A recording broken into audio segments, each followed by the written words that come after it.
আলাইকুম এভরিওয়ান, ঈদ মুবারক। কেমন আছেন? নিশ্চয়ই ভালো আছেন।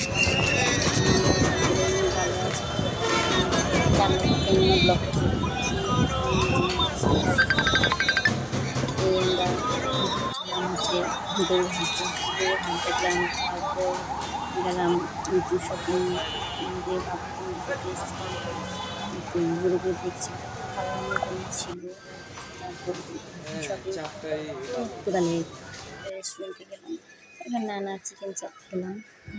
তারপর সকালবেলা দেখলাম পরিবেশটা কত ঠান্ডা মনোরম ছিল।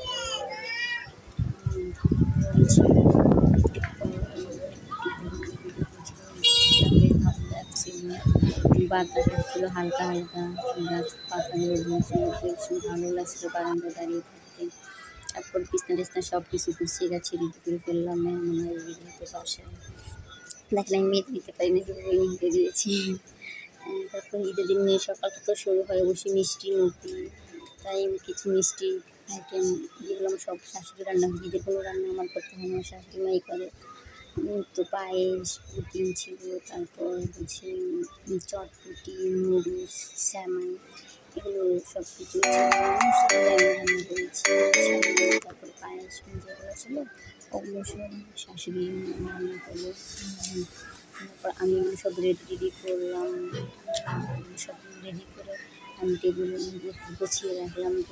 সেখানে সাথে সাথে দিয়ে দেওয়া কাস্টার্ড অনেক মজা ছিল, আমার হাজবেন্ড কাস্টার্ড অনেক পছন্দ করে। তারপর আমার শাশুড়ি পছন্দ হচ্ছে কিন্তু।